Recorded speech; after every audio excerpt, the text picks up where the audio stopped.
జరగబోతుంది ప్రజలు చూస్తున్నారు అధ్యక్ష మీరు వెంకటరెడ్డి గారు ఏ సబ్జెక్ట్ మాట్లాడారు అధ్యక్ష ఏ సబ్జెక్ట్ మాట్లాడారు వెంకటరెడ్డి గారు చూసారు కదా ప్రజలు మరి మీరు తమరు కూడా చెప్పాలి కదా వాళ్ళని ఇష్టం వచ్చినట్టు తిట్టడానికి వాళ్ళ చేతికి ఏమో గొడ్డలు ఇచ్చి మమ్మల్ని నరకమంటారు మమ్మల్ని మాత్రం బేడీలు వేసేసి మేము చెప్పిందే మాట్లాడమంటే ఇదేం న్యాయం అయితే అధ్యక్ష ప్రజలు చూస్తున్నారు దయచేసి మరి సభ హుందాతనాన్ని కూడా కాపాడుకోవాల్సిన అధ్యక్ష బాధ్యత ఉంది అధ్యక్ష మనందరికీ చూసిన మాట చేసిన మాటలు విద్యుత్ విషయం ఒకటి ఉందా మా అధ్యక్ష వెంకరెడ్డి మాట్లాడిన దాంట్లో మరి నేను ఏమని మాట్లాడాలి అధ్యక్ష మరి ఇప్పుడు ఆయన చేసిన ఇష్టం వచ్చిన ఆరోపణలు ప్రజలకు వెళ్ళిపోవాలి అధ్యక్ష ఇదే పద్ధత ఇట్లా అయితే సభ హుందాతనం నిలబడుతుంది అధ్యక్ష తమని నేను అడిగినా మొత్తం అక్షరం లేకుండా దీంట్లో తీసేయండి అని అడిగినా తీస్తారా తీయరా తమరు చెప్పలే హౌస్ కమిటీ ఏమని అడిగినా దానిపైన కూడా సమాధానం లేదు అది చెప్పండి అధ్యక్ష జగదీశ్వర్ రెడ్డి గారు సార్ మీరు చైర్ను ప్రశ్నించొద్దని ఇంతకు ముందు చైర్ను ప్రశ్నించడం కాదు రిక్వెస్ట్ సార్ చైర్ అభ్యర్థిస్తున్నా అని చెప్పిన దండం పెట్టి అభ్యర్థిస్తున్నా అని చెప్పిన నేను దండం పెట్టి అభ్యర్థిస్తున్నా అని చెప్పిన నేను చైర్ మీద ఆరోపణ చెప్పినా నేను అయినా మీరు చెప్పలేదంటే నేను నా సభలనే మీరు ఈ విధంగా మాట్లాడితే ఎట్లా నేను సభ రికార్డులను పరిశీలించి నేను తీసేస్తా అని చెప్పినాను మీరు మళ్ళీ నా మీదనే మీరు ఈ విధంగా మాట్లాడితే ఎట్లా ప్లీజ్ చర్చ చేయండి మీరు ప్లీజ్ అధ్యక్ష ధన్యవాదాలు అవి తీసేస్తున్నందుకు తీసేసినా సరే నేను హౌస్ కమిటీ దాని మీద ఇప్పటికి కూడా కట్టుబడి ఉన్నా ఇబ్బంది లేదు నేను అడిగిన ఛాలెంజ్ మీద కూడా వాళ్ళకి ధైర్యం ఉంటే రావాలని చెప్పి కోరుతూ దాన్ని ముగిస్తా ఉన్నా అధ్యక్ష ఇక ఇతర విషయాలకు వస్తే ఇప్పటికి కూడా మరొకసారి ముఖ్యమంత్రి కావచ్చు డిప్యూటీ ముఖ్యమంత్రి కావచ్చు ఇతర సభ్యుల అవగాహన కొరకు ఇంకో విషయాన్ని చెప్తా ఉన్నా అధ్యక్ష నేను ఈ సభ నుంచి ప్రజలకు కూడా పోవాలి మరి వాళ్ళు చూపిస్తారో లేదో నాకు తెలియదు కానీ ఎందుకంటే మాది మొత్తమే కట్ చేస్తున్నారు పైన కెమెరాలు మా వైపు రావు ఎప్పుడు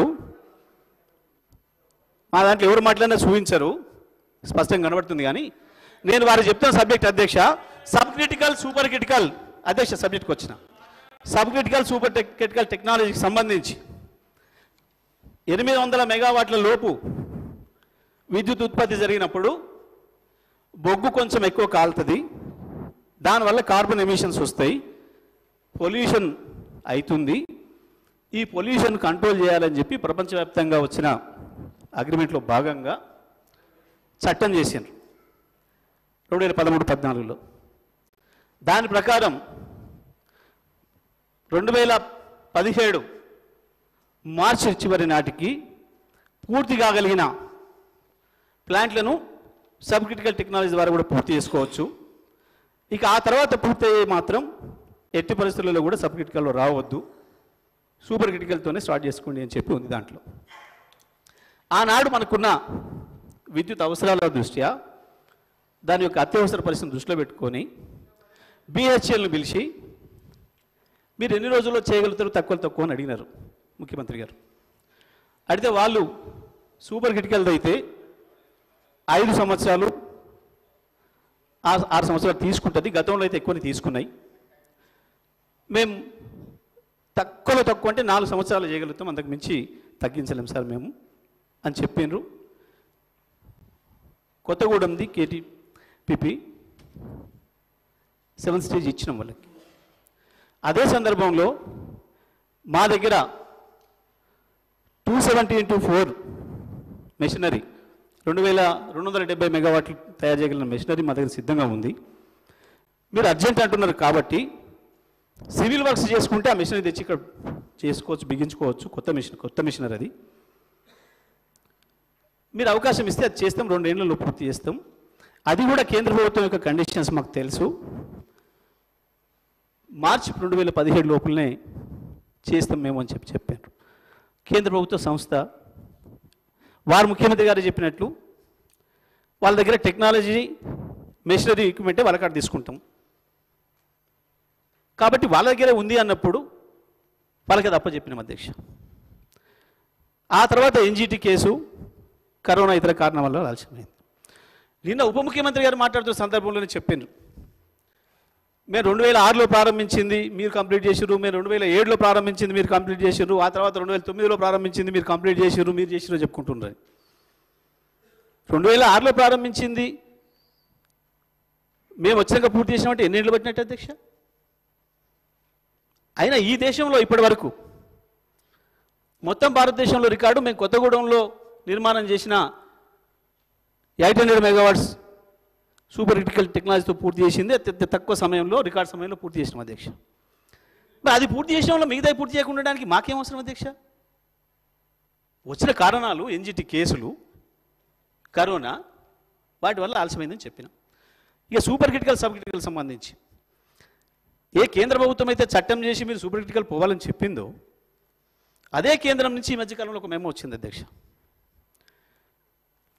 సోలార్ విద్యుత్ ఉత్పత్తి ఎక్కువ అవుతున్నంత సందర్భంలో సూపర్ క్రిటికల్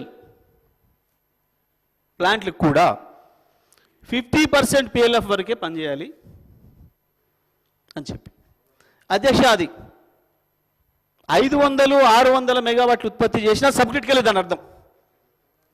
దానివల్ల బొగ్గు కాల్చడం అనేది ఎక్కువ అవుతుంది.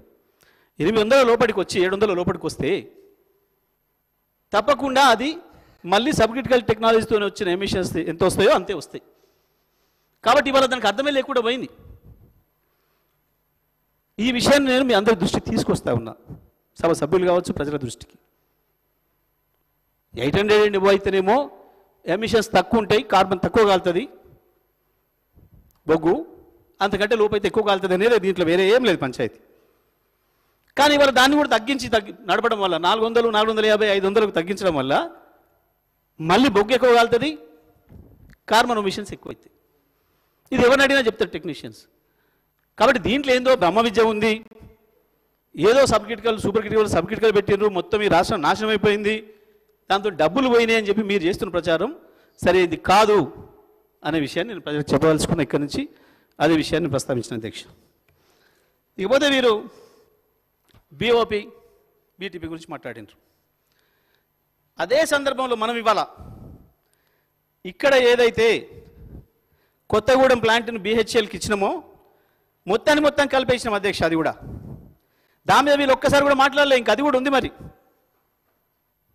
కేవలం యాదాద్రి భద్రాద్రిలో BHELకి ఇచ్చిన మాట్లాడుతున్నారు. కొత్తగూడెంని కూడా BHELకు నామినేషన్ పద్ధతుల్లో ఇచ్చినాం. దాన్ని మేము ఇచ్చింది 3800 కోట్లకి అధ్యక్ష BHELకి. కానీ అదే సమయంలో పక్కన ఆంధ్రప్రదేశ్లో BTGని BOPని వేరువేరు చేసి నామినేషన్ పైనే BHELకు 2007 కోట్ల రూపాయలకి ఇచ్చిండ్రు. సివిల్ వర్క్లను ప్రైవేట్ కాంట్రాక్టర్లను పిలిస్తే బిడ్డింగ్ రూపంలో దాదాపుగా 2700 కోట్లు, 2600 కోట్లు సబ్జెక్టు కండిషన్. మనకంటే 830 కోట్ల పైగా ఎక్కువ ఖర్చు వచ్చింది ఆడ ఆంధ్రప్రదేశ్లో. సేమ్ సైజు సేమ్ ప్లాంట్ విజయవాడలో. ఇంకోటి కృష్ణపట్నంలో కూడా పిలిచారు అదే సమయంలో, అక్కడ ఇంకా ఎక్కువ.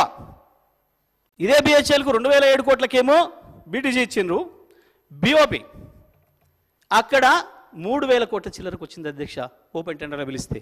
మనకంటే 1150 కోట్లు ఎక్కువైంది. మరి మనం BHELకి ఇచ్చి లాభం జరిగిందా, నష్టం జరిగిందా? ప్రభుత్వ రంగ సంస్థకి ఇస్తే వీళ్ళేదో మీరు ఇంటర్ను మళ్ళీ ప్రైవేట్ వాళ్ళకి ఇచ్చుకున్నారు, సబ్ కాంట్రాక్ట్లకు ఇచ్చుకున్నారు. అధ్యక్ష, ఒకవేళ మీరన్న మాట ప్రకారం దాంట్లో ఏదో మతలబు ఉండి ఏందో పైసలు వస్తాయి అనుకుంటే మేము BHELకి ఇచ్చి సబ్ కాంట్రాక్ట్ తీపియాలి అధ్యక్ష. మేము డైరెక్ట్గానే ప్రైవేట్ వాళ్ళు పిలుచుకుంటాం కదా, అవతల చంద్రబాబు నాయుడు గారు పిలిచినట్టు, ఇంకో రాష్ట్రం పిలిచినట్టు డైరెక్ట్గానే పిలుచుకోవచ్చు కదా. మేము మా చేతుల్లో తీసుకుపోయి వాళ్ళ చేత కప్ప చెప్పి వాళ్ళ మధ్య ఇంకొనికి ఇప్పించే అధ్యక్ష కర్మైంది మాకు. కానీ వీళ్ళకు రేపు కూడా మేము BHELకి ఇవ్వాలని మేము డిమాండ్ చేస్తామన్న భయంతో వేరే తప్పుడు ఆలోచనలు మనసులో పెట్టుకొని ఇప్పటి నుంచే లేదని నిర్మాణం చేసుకుంటారు అధ్యక్ష. ఈ రాష్ట్రంలో మేము అడుగుతున్నాం, రాబోయే కాలంలో కూడా ప్రభుత్వ రంగ సంస్థలకి ఇవ్వండి నామినేషన్ మీద. మేము మిమ్మల్ని మెచ్చుకుంటాం, మేము మిమ్మల్ని అభినందిస్తాం, BHELకే ఇవ్వండి మేము డిమాండ్ చేస్తున్నాం. మేము ఇచ్చిన పద్ధతిలోనే ఇవ్వండి, మేము కాదనడం లేదు. మీరు తర్వాత సబ్ కాంట్రాక్ట్లు ఎవరికి ఇప్పించుకుంటారు, ఏం చేసుకుంటారు, అది మీకు తెలిసిన విద్య. అందులో ఒక్క సబ్ కాంట్రాక్టర్ అంటాడు ఎవడో కూడా నాకు పేరు తెలియదు ఇప్పటివరకు. కాంట్రాక్టర్ ఎవడో తెలియదు, సబ్ కాంట్రాక్టర్ ఎవడో తెలియదు. ఉంటే గింటే మీ చుట్టాలు ఎవడో ఉండొచ్చు కాంట్రాక్టర్లు. నా చుట్టమోడు ఒక్కడి కాంట్రాక్టర్ ఇడు అధ్యక్ష. ఒక్కడిని నిరూపించిన నా చుట్టమోడు కాంట్రాక్టర్ అని నేను దేనికైనా సిద్ధంగా ఉన్నా. కాంట్రాక్ట్లు చేసే అలవాటు మీది. BHEL కొద్దు అదానికి ఇవ్వాలనేది మీ ఆలోచన. మొత్తం కరెంట్ విద్యుత్ రంగాన్ని తీసుకుపోయి అదానికి అప్పచెప్పాలనేది మీ ఆలోచన, డిస్కమ్లను తీసుకుపోయి వాళ్ళకి అప్పచెప్పాలనేది మీ ఆలోచన. మీరు దొంగరాతలు రాయిస్తున్నారు. డైరెక్ట్గా మాట్లాడకుండా పేపర్లలో చిట్ చాట్లో మాట్లాడి ఇక్కడ మాట్లాడి అక్కడ మాట్లాడి మీరు రాతలు రాయించుకుంటున్నారు. కానీ మీ భాగవతం ప్రజలు చూస్తున్నారు, ఏం డౌట్ లేదు, అన్ని గమనిస్తున్నారు. ఓల్డ్ సిటీ గురించి మా హరీష్ రావు గారు మాట్లాడితేనేమో బట్టి గారు లేచింది తెగిరిండ్రు. మరి అదేమేమో సభ్యులు ప్రస్తావించారు. అప్పుడు తేలుగుట్టిన గమ్మునున్నారు. మరి ఎందుకో చెప్పలేదు. ఇప్పటికైనా చెప్పాలి దాని మీద. ఇప్పటికైనా సబ్జెక్టేనా తెలియకపోతే ఊరుకో, సబ్జెక్ట్ మాట్లాడుతున్నాను. వారు చెప్తారు, వారు చెప్పుకోను నేను చెప్పదలుచుకుంటే. అధ్యక్ష కంక్లూడ్ అప్పుడు ఎట్లయింది అధ్యక్ష? గంట వాళ్ళకే ఇస్తారు మమ్మల్ని తిట్టడానికి గంట వాళ్ళకే ఇస్తారు. ఆందోళన ఆడ కాంపిటీషన్ నడుస్తుంది. సీఎంకు డిప్యూటీ సీఎంకు నాది రావాలంటే నాది రావాలని ఆ పంచాయతీలో వారు వచ్చి మాట్లాడతారు. డిప్యూటీ సీఎం గారు చెప్పలేరా అధ్యక్ష వీటికి సమాధానాలు? ఎందుకు ముఖ్యమంత్రి గారు అంతగానో భుజాలు దమ్ముకొని రావాలి ప్రతిసారి?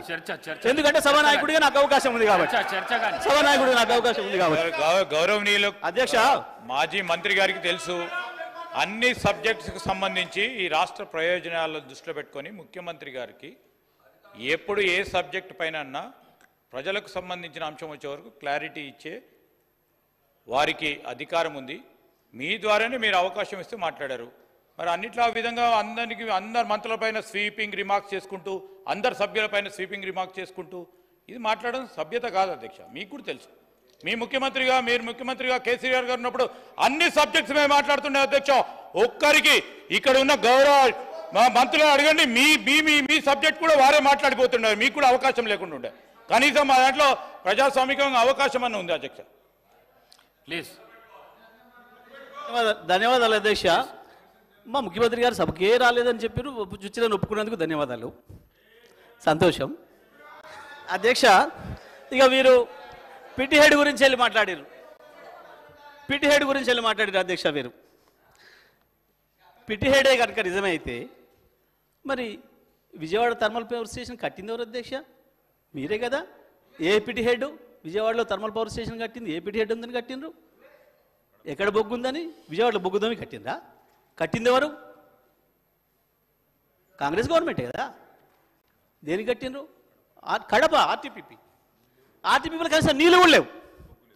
బొగ్గే కాదు, బొగ్గు పత్త దొరకదు, బొగ్గు మళ్ళీ మనమే ఇచ్చేది సిగరెట్ నుంచే. వీరంతా ఆ రోజు రాజశేఖర రెడ్డి గారు ఎమ్మడి పోయారు కదా అధ్యక్ష ప్రారంభోత్సవానికి వీరే కదా అధ్యక్ష. మరి అక్కడే పిటి హెడ్ అధ్యక్ష. నల్గొండలో కడితే తప్పు, కడపలో కడితే మీకు సంతోషం, విజయవాడలో కడితే సంతోషం, ఎందుకంటే మీ భాషలంతా అక్కడ ఉన్నారు కాబట్టి. కానీ మా భాషలు తెలంగాణ ప్రజలే, నల్గొండ జిల్లా ప్రజలు కూడా మా భాషలే, మా తెలంగాణ బిడ్డలే. అందుకే నల్గొండలో కట్టినాం. వెనుకబడ్డ నల్గొండ జిల్లాను అభివృద్ధిలోకి తీసుకురావడానికి కట్టినాం 100%.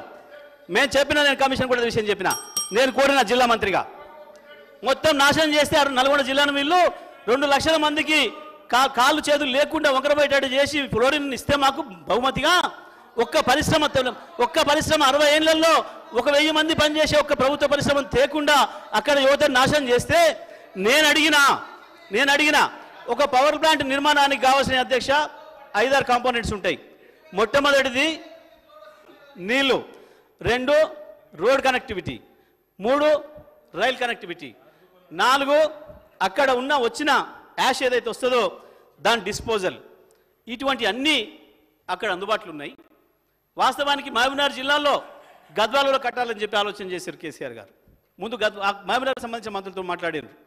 మీ దగ్గర అవకాశం ఉందా? ఎందుకంటే రాయచూరు థర్మల్ పవర్ ప్లాంట్ ఉంది కాబట్టి అన్ని అనుకూలంగా ఉంటేనే పవర్ ప్లాంట్ వస్తుంది, అది ఎప్పుడో కట్టబడింది కాబట్టి ఆ ఏరియాలో కడదాం చూడండి అని అక్కడ కలెక్టర్ గారికి చెప్పాను.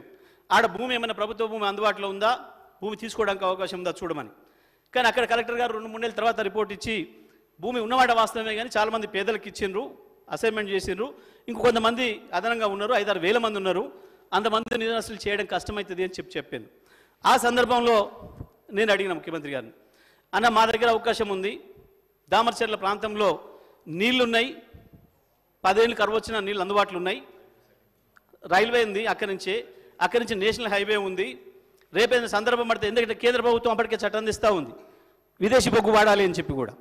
ఇందులో ప్రధానమైనది అధ్యక్ష, వారికి తెలిసే చెప్పినరో తెలియక చెప్పినరో తెలుసని అనుకుంటున్నాను నేను, కానీ బొగ్గు అలాట్మెంట్ అనేది పూర్తిగా కేంద్ర ప్రభుత్వం చేతిలో ఉన్న అధికారం. మన సింగరేణి నుంచే ఇవ్వాలని కూడా ఏం లేదు, ఎక్కడి నుంచి అన్నా ఇవ్వచ్చు. ఇవాళ దేశంలో చాలా ప్లాంట్లకు ఇంకో చోటు నుంచి ఇస్తున్నారు, ఎక్కడెక్కడి నుంచో తెచ్చుకుంటున్నారు. ఈ మధ్యకాలంలో కేంద్రం నిబంధన తేనే తెచ్చింది, ప్రస్తుతానికి 10% అని తెచ్చింది. 10% విదేశీ బొగ్గును తెచ్చి తప్పకుండా పెట్టాల్సిందే అని చెప్పి నిబంధన తెచ్చింది. అయినా దాన్ని అంగీకరించింది ఒక మనమే, తెలంగాణ ప్రభుత్వం. ఆ నిబంధన వచ్చింది. బొగ్గు అలాట్మెంట్ అనేది కేంద్రం చేతుల్లో ఉంది, మిగతా అన్ని మన దగ్గర ఉన్నాయి. పైగా నల్గొండ జిల్లాకు ఒకటి అవసరం. ఇవాళ మనం రామగుండం చూసినాం ఎట్లా డెవలప్ అయిందో, కొత్తగూడెం చూసినాం ఎట్లా డెవలప్ అయిందో, ఎట్లా అయినాయో. చిన్న గ్రామాలు సింగరేణి వల్ల కావచ్చు, ఎన్టీపీసీ వల్ల కావచ్చు, సింగరేణి వల్ల కావచ్చు, బ్రహ్మాండంగా ఇవాళ దేశమంతా మాట్లాడుకునే పరిస్థితికి వచ్చినాయి. కాబట్టి మాకు కూడా ఒక పవర్ ప్లాంట్ ఇవ్వండి ప్రభుత్వ రంగం నుంచి. 4-5 వేల మందికి ఉద్యోగాలు ప్రత్యక్షంగా దొరుకుతాయి, ఇంకో 10-15 వేల మందికి పరోక్ష ఉపాధి లభిస్తుంది కావాలని చెప్పి నేను మా జిల్లా ప్రజల తరఫున అడిగిన. దాన్ని దృష్టిలో పెట్టుకునే ఆ రోజు అక్కడ ప్లాంట్ ఏర్పాటు చేసినాం. కానీ నల్గొండ జిల్లాలో తెలంగాణలో లేనట్టు, నల్గొండ జిల్లా తెలంగాణ కొట్లాడినట్టు ఇతరులు కొట్లాడినట్టు ఏం పద్ధతి అధ్యక్ష ఇది? అంటే నల్గొండ జిల్లా మీద పెట్టడం వీళ్ళు. నల్గొండ జిల్లా వాళ్ళు కూడా కొంతమంది మాకు పవర్ ప్లాంట్ వద్దు, మేము దీన్ని ఆపేస్తాం అని మాట్లాడారు అధ్యక్ష. వాడిని కూడా ప్రజలు చూసుకుంటారు తర్వాత. కానీ అధ్యక్ష, పిట్ హెడ్ అనే దానికి అర్థమే లేదు. తప్పకుండా తెలంగాణలో అన్ని ప్రాంతాలు ఈ మధ్యకాలంలో మనం చూస్తున్నాం అధ్యక్ష. ఏ రాష్ట్రంలోనైనా ఏ దేశంలోనైనా అంతర్గతంగా సమస్యలు వస్తున్నాయంటే ఇటువంటి చోటనే. అభివృద్ధి ఒకే తీరే జరగకుండా అభివృద్ధిలో తీవ్రమైన అసమానతలు వచ్చినప్పుడు ప్రాంతాల మధ్యన, దేశంలో ఉండే రాష్ట్రాల మధ్యన విభేదాలు వస్తున్నాయి, కొత్త దేశాలు ఏర్పడుతున్నాయి. అంతేందుకు అధ్యక్ష, మనం కొట్లాడింది కూడా మనకు అన్యాయం జరుగుతుంది, మనం వెనుకబెడుతున్నామనే కదా కొట్లాడింది. అదే పరిస్థితి తెలంగాణలో మళ్ళొకసారి రావద్దు, అన్ని ప్రాంతాలు రావాలి, ఒక తీరు ఉండాలి.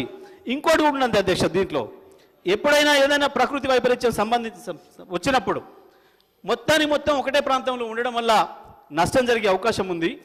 కాబట్టి అభివృద్ధి వేర్వేరు ప్రాంతాల్లో కూడా పెట్టాలి విద్యుత్ ఉత్పత్తిని అనేది కూడా ఒక వాదన ఉంది అధ్యక్ష ప్రపంచవ్యాప్తంగా. ఇవన్నిటిని దృష్టిలో పెట్టుకొని శాస్త్రీయంగా ఆలోచించి నల్గొండ జిల్లా ప్రజల గురించి ఆలోచించే మేము అది ఇక్కడ పెట్టడానికి నిర్ణయం తీసుకున్నాం అధ్యక్ష.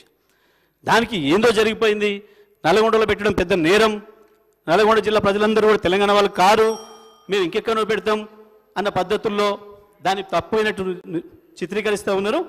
నేను సభ ద్వారా నల్గొండ జిల్లా ప్రజలకు కూడా విజ్ఞప్తి చేస్తూ ఉన్నా, ఇక్కడ జరుగుతున్న చర్చలు ఏం జరుగుతున్నాయో ప్రజలారు గమనించండి. నల్గొండ పట్ల ఏముందో ఈ ప్రభుత్వ వైఖరి ఒకసారి చూడాలని చెప్పి కూడా నేను నల్గొండ జిల్లా ప్రజలకు కూడా విజ్ఞప్తి చేస్తా ఉన్నా అధ్యక్ష. ఈ సందర్భంగా అధ్యక్ష, ఇవాళనే మరి కిషన్ రెడ్డి గురించి ప్రస్తావించారు. కిషన్ రెడ్డి గారి ప్రస్తావన స్పష్టంగా ఉంది, మరి ఎందుకు తీసుకోవట్లేరు, ఎందుకు చెప్తలేరు అధ్యక్ష? మేము పోయి 8 నెలలు మేము అనుమతి ఇవ్వాలన్నా అధ్యక్ష? పీపీఎం ఏం చేసుకుంటాం అధ్యక్ష? పీపీఎం ఏం చేసుకోవాలన్నా ఇవాళ ఎన్టీపీసీతోని? 8 నెలలు, ఒక్కరోజు కాదు 2 రోజులు కాదు, వీళ్ళు వచ్చి ప్రభుత్వానికి 8 నెలలు దాటినాయి. ఎవరు చేయాలండి? ఎవరు చేయాల్సిన బాధ్యత ఎవరి మీద మాట్లాడుతున్నారు? మమ్మల్ని పెట్టుకోమంటే సంతకాలు మేము వచ్చి పెడతాం. మరి మీ విద్యుత్ శాఖ మంత్రి, మీ ముఖ్యమంత్రి ఆర్డర్ ఇవ్వాలన్నా అధికారులకు మేము ఇవ్వాలన్నా? మీరు చేసిన బాధ్యతను కూడా మా మీద పడేస్తూ 8 నెలలు అయింది, ఇంకా ఏదో తెల్లారైనట్టు ఇంకా మమ్మల్ని వదిలేయండి, ఇంకా మేము నేర్చుకుంటాం, అప్పుడే మాట్లాడతారా, అప్పుడే మా మీద దాడి చేస్తారా? ఏందండి ఇది? అది కాదు కదా. మీరు బాధ్యత, ప్రతి క్షణం బాధ్యత ప్రభుత్వం అంటే. అధ్యక్ష, ఇక వీరు విద్యుత్ గురించి వెళ్ళి మాట్లాడుతున్నారు. మేం చాలా అద్భుతంగా విద్యుత్తుని ఇస్తున్నాం, మొత్తం మీరు అబద్ధాలు ఆడుతున్నారు అధ్యక్ష. ఎక్కడైనా హెల్ప్ లైన్ అంటే మాకు సహాయం అవుతుంది అని అనుకొని హెల్ప్ లైన్లకు ఫోన్ చేస్తారు ప్రజలు. మేము పెట్టింది కూడా ఆనాడు ఆ ఉద్దేశంతో పెట్టినాం. విద్యుత్ ఎక్కడైనా పోతే 10 నిమిషాలు రాకపోతే నాకే ఫోన్ వచ్చేది అధ్యక్ష. నేను ఫోన్ రిసీవ్ చేసుకున్నా. ఆదిలాబాద్ నుంచి, ఎల్బీ నగర్ నుంచి డైరెక్ట్ నాకు కూడా వచ్చే సందర్భంలో నేను అడిగేది వాళ్ళను, అరే మీ దగ్గర ఏఈ లేడా, టీఈ లేడా, ఎందుకంటే నాకెందుకు చేస్తున్నాడు డైరెక్ట్గా నా నెంబర్ ఎక్కడిది అని.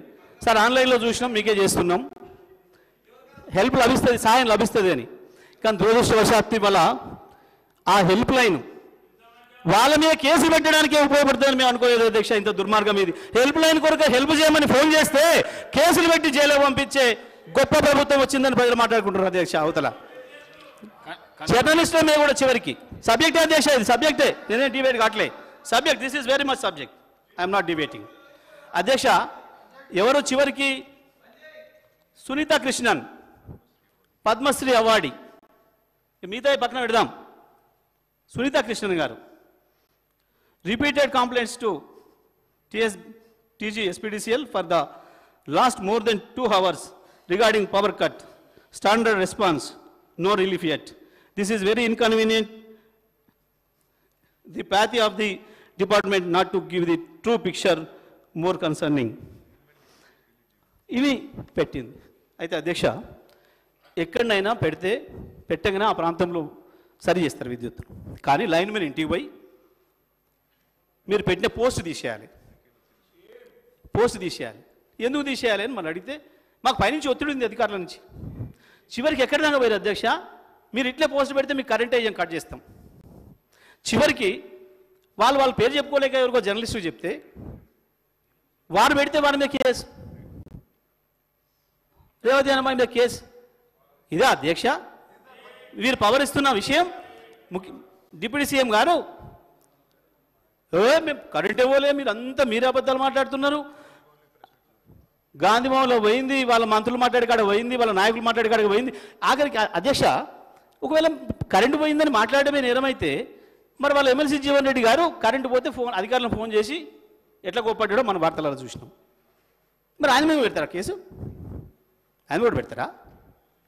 ఇదా ప్రభుత్వం నడిపే విధానం? ఇదా విద్యుత్ ఇచ్చే విధానం? హైదరాబాద్లో 100, ఇక మెదక్ జిల్లాలో ధర్నా వచ్చిందనుకో, హరీష్ రావే చేయించిండు. ఆడ కరెంట్ కట్ అయిందని అన్నాడనుకో, హరీష్ రావే కట్ చేయించిండు. హరీష్ రావులు, జగదీష్ రెడ్డిలు, కేటీఆర్లు చెప్తే ఇంకా అధికారులు ఏంటారు అధ్యక్ష? గిదా వీళ్ళు మాట్లాడే మాటలు, ఇదా పద్ధతి? అధ్యక్ష మేం చెప్పింది ఎక్కడ కూడా మేము ఆరోపణ చేయలే అధ్యక్ష. ఈ ఫోటోలన్నీ హాస్పిటళ్లలో, ఎంజిఎం హాస్పిటల్లో, భువనగిరిలో, అక్కడక్కడ ఆదిలాబాద్ జిల్లాలో హాస్పిటల్లో కరెంటు పోతే సెల్ ఫోన్ లైట్ల మధ్యన వైద్యం చేస్తుందని చెప్పి పత్రికలు.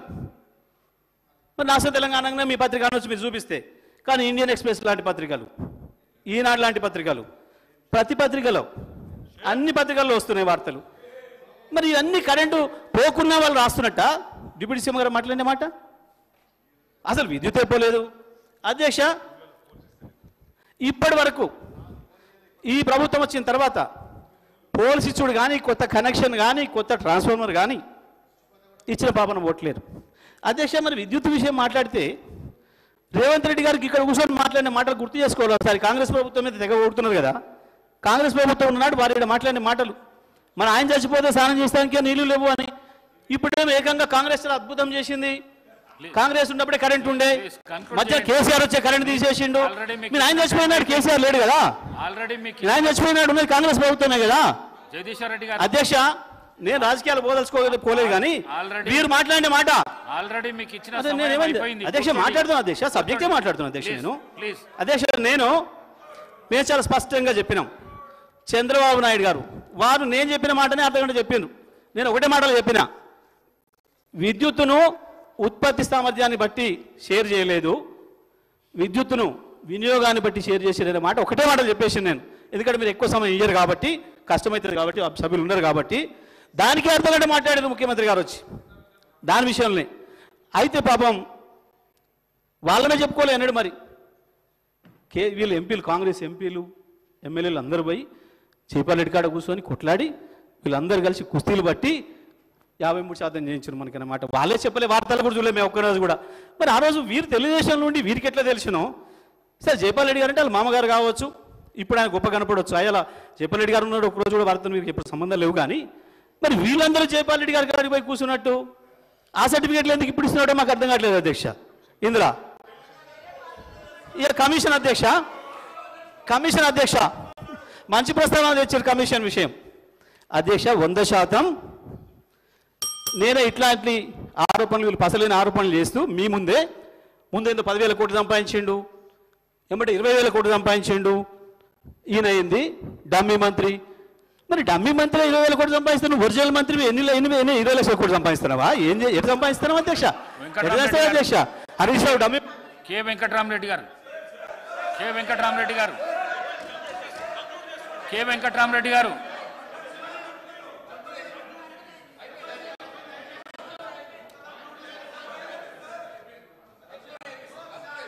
వారికి ఇచ్చిన సమయము అయిపోయింది. ప్రసంగాలకు డీవియేషన్ ఓంగా గంట పైన మాట్లాడండి. డీవియేషన్ ఓంగా గంట పైన మాట్లాడండి. చర్చకు సంబంధించి మాట్లాడితే ఎంత సమయం అన్నా ఇవ్వచ్చు. ప్రసంగాల కోసం ఎందుకు? అధ్యక్ష, నేనే స్వయంగా ఈ సభలో మీ సాక్షిగానే వారి ఇష్టం వచ్చిన ఆరోపణలు చేస్తున్నప్పుడు నా ఆస్తుల మీద నా మీద విచారణ చేసుకోండి అని చెప్పిన. ఆ రోజు చెప్పిన దానికి ముఖ్యమంత్రి గారు వెంటనే కమిషన్ ఏర్పాటు చేస్తున్నామని సంతోషం వెల్కమ్ చేసినాం. అయితే కమిషన్ ఎట్లుండాలి అధ్యక్ష? ఎంత నిక్కచ్చిగా ఎంత పద్ధతిగా ఉండాలి కమిషన్ మీద అపాయింట్ చేసే అభ్యర్థి? అధ్యక్ష మీరు ఏ కమిషన్ అయితే ఎవరినైతే నియమించిండ్రో ఆ అభ్యర్థికి వ్యతిరేకంగా వారు భూ కబ్జాదారుడు అని చెప్పి ఆనాటి పిసిసి ప్రెసిడెంట్ గారు ఉత్తమ్ కుమార్ రెడ్డి గారు, వి హనుమంతరావు గారు గౌరవనీయులకు చెప్తా ఉన్నాము. కమిషన్ కు సంబంధించిన చైర్మన్ అంశం ప్రస్తావనకు ఈ సభలోకి తీసుకురావడం సరికాదు. నేను ముఖ్యమంత్రి గారు మాట్లాడింది చాలా బ్రాడ్ పర్స్పెక్టివ్గా మాట్లాడారు. వారి సంబంధిత కమిషన్కు సంబంధించిన చైర్మన్ వ్యక్తిగత విషయాలు ఈరోజు సభలో మాట్లాడటం సరికాదు.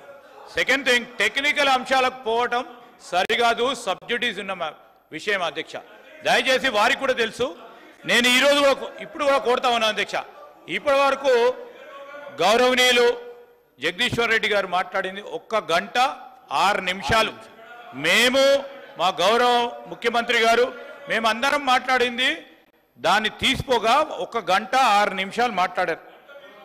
గంట మేము మాట్లాడలేదు సార్. మేము వారి ప్రత్యేకంగా చెప్తా ఉన్నాం. మీరు కూడా సమయం చూసుకోండి అధ్యక్ష. దయచేసి మీరు వారిని కంక్లూడ్ చేసి ఇంకో సభ్యులకు అవకాశం ఇవ్వాలని మీ ద్వారా కోరుతా ఉన్నాం అధ్యక్ష. ప్లీజ్ జగదీశ్వర్ రెడ్డి గారు. అధ్యక్ష కమిషన్ విషయం నేను తెలియదు అధ్యక్ష. అసలు ముచ్చటే రాలేదు మాట్లాడేటప్పుడు. మీరు చూసిండ్రు, ప్రజలు కూడా చూసిండ్రు. కమిషన్ విషయం తెచ్చింది వారు ముఖ్యమంత్రి గారు. మరి సబ్ జ్యుడిస్ అయినప్పుడు వారు ఎట్లా తీస్తారండి? వారు తెచ్చిందా మీరు నన్ను మాట్లాడుతుంటే? వారు మాట్లాడేటప్పుడు సబ్ జ్యుడిస్ కాదు, కానీ నేను మాట్లాడేటప్పుడు సబ్ జ్యుడిస్ ఎట్లయితుందండి ఎల్ఏ మినిస్టర్ గారికి? ఇది ఆశ్చర్యంగా ఉంది. పైగా అది జ్యుడిషియల్ ఎంక్వైరీ కాదు అధ్యక్ష, వారేసింది అది జ్యుడిషియల్ ఎంక్వైరీ కాదు. ఇంకొకటి ఏంది, నేను ప్రైవేట్ భూమి పంచాయతీ అయితే మాట్లాడబోదును. స్వయంగా ఉస్మానియా యూనివర్సిటీకి సంబంధించిన భూమి అని అన్నాడు. పిసిసి ప్రెసిడెంట్ గారు ఆరోపణ చేసింది, వారి మంత్రి గారు వాళ్ళు లేరు, అక్కడ ఉండరేమో కౌన్సిల్లో. వారు మాట్లాడింది వారు చేసిందని చెప్పిన నేను కొత్తగా ఏం చేయలే. ఎఫ్ఐఆర్ కూడా అయ్యింది దాని మీద, ఇవన్నీ ఉన్నాయి. మరి అటువంటి పరిస్థితుల్లో వారు ప్రెస్ పెట్టి ముందే అయిపోయింది, నిజమైన పొరపాటు జరిగిపోయినాయి, ఇక నేను నష్టాన్ని అంచనా కట్టుడే ఉంది అనగానే వారి ఉద్దేశం మాకు అర్థమైపోయింది స్పష్టంగా. వీరు కూడా వేరే విదేశంతో ఉన్నారు, వీరు వారు మాట్లాడుకుని వేసుకునే పద్ధతి ఉన్నట్టుంది. కాబట్టి మనం తప్పకుండా న్యాయం కొరకు పోవాలి అధ్యక్ష. ఒక జ్యుడిషియల్ కోర్టులో కూడా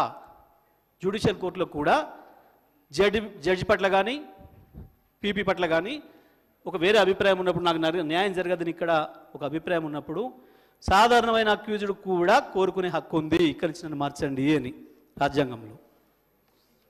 మరి కేసీఆర్ గారు ఎందుకు కోరుకోకూడదు అధ్యక్ష? స్పష్టంగా కనపడ్డది వారు చేసింది. ఒకవేళ మేము కేసీఆర్ చేసింది తప్పే అయితే ఇప్పుడు వీళ్ళు సుప్రీంకోర్టును తప్పబెడుతున్నట్టు అధ్యక్ష. సుప్రీంకోర్టు తీర్పు మీద ఎట్లా మాట్లాడుతుంది అధ్యక్ష? ఇందులో ఇదేందన్నట్టు అధ్యక్ష? తీయండి జ్యుడిషియల్, నిజంగానే అది కనుక తప్పే అయితే కేసీఆర్ గారి వాదన కరెక్ట్ అని చెప్పి సుప్రీంకోర్టు ఇచ్చింది అధ్యక్ష. ఇవాళ సుప్రీంకోర్టు కేసీఆర్దే న్యాయం అని చెప్పింది. ఇంత స్పష్టంగా చెప్పిన తర్వాత కూడా వీరు ఇష్టం వచ్చినట్టు వీరు మాట్లాడి ఏదో మా మీద ఏదో మాట్లాడితే. గౌరవ ముఖ్యమంత్రి గారు